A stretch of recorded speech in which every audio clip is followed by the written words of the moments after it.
So of course we couldn't get through the 2017 Venice Film Festival without seeing at least one Australian film. We saw Sweet Country, and damn, it was pretty impressive. It was damn sweet. Ooh.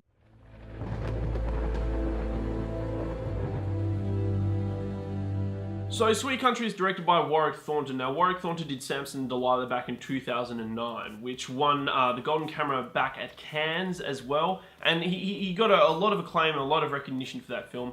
From there, he went on to do a lot of cinematography back here in Australia until he found his next project, which ended up being Sweet Country, which is written by a couple of his mates. It stars Sam Neill, Bryan Brown, and Hamilton Morris and Matt Day. So it's pretty much an all-Australian cast here. So basically this is an Australian take on the Western genre, and it is about an Indigenous man who is basically hunted down for a crime which he kind of had justification to commit. And that's about as much as we want to say, because the actual catalyst of the film doesn't happen until a fair way into it, and if we let you know, it'll take out a lot of the tension of the beginning of the film. What we do want to say is that this is a pretty good Australian film. It's damn solid. Yeah, it's damn solid, and I think a lot of that comes down to just the way it's kind of approached and stylized, and the honesty of the acting. As well as, of course, the kind of themes, which I think was the most powerful thing for this movie, because it's definitely a good watch.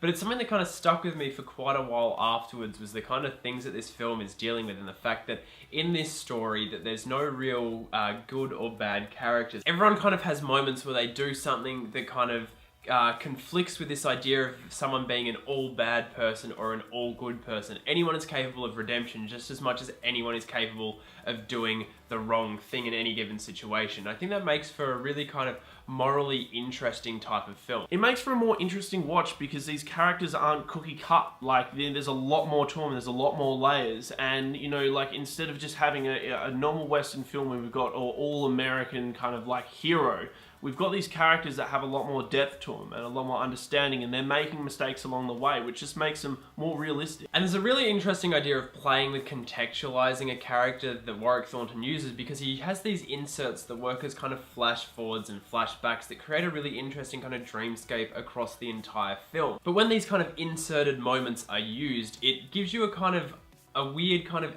outlook on a character, whether that's something that they've experienced in the past. It's just this little shot. It could be as much as someone hiding somewhere covered in blood, or seeing that someone was injured in a certain situation or something, and you don't know whether that's something that's happened in the past that informs them now, or something that will happen in their future, which creates a really interesting kind of viewing experience, not really knowing where this kind of information fits into a character, but having it as something to build off what we know about them. It just breaks the format of like a normal kind of Western film as such, and it creates like Sweet Country to be its own little original beast, which makes for a really interesting viewing, because I mean, like, even these flash forwards or these little dream sequences that you see where they just cut away to them, they're done in complete silence, or they're done with audio from the scene you're already watching played over the top, and it just allows for kind of this, I don't know, weird sort of spiritual viewing that is just heightened but quite simply beautiful. And speaking of beauty, Warwick Thornton did the cinematography of this film as well, and it captures the Australian landscape in a really, really gorgeous way.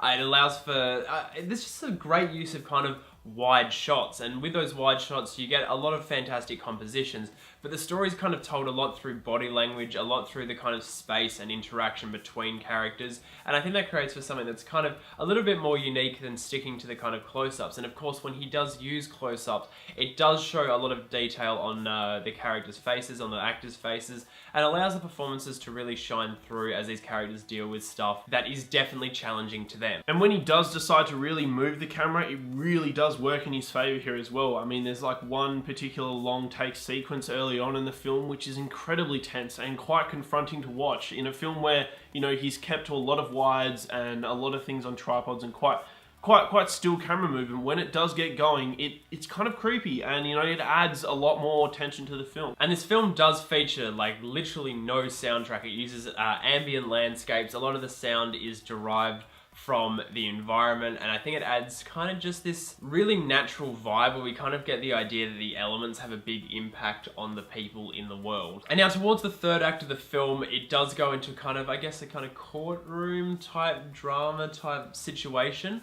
where it uses a lot more of kind of a close-up cut to show people's faces and reactions.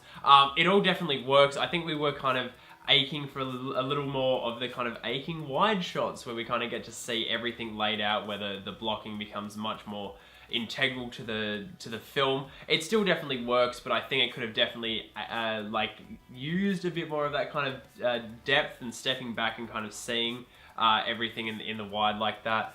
But I think overall, like, this movie is definitely a very, very good time. And I think the best thing about this film, which, you know, I walked out, and as you alluded to earlier, is just the themes it deals with, and especially in regards to race. You know, race matters and issues across the world, but particularly in Australia as well.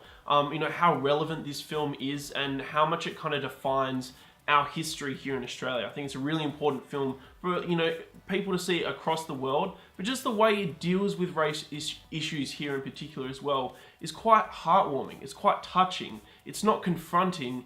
It's realistic, and it doesn't lie about it, but it allows you to kind of access it in a way that is just real. I think it just makes for a really, really genuine cinema experience. It's definitely got this kind of stark realism that's really beautiful, and I think overall the film is kind of just a very beautifully put together movie.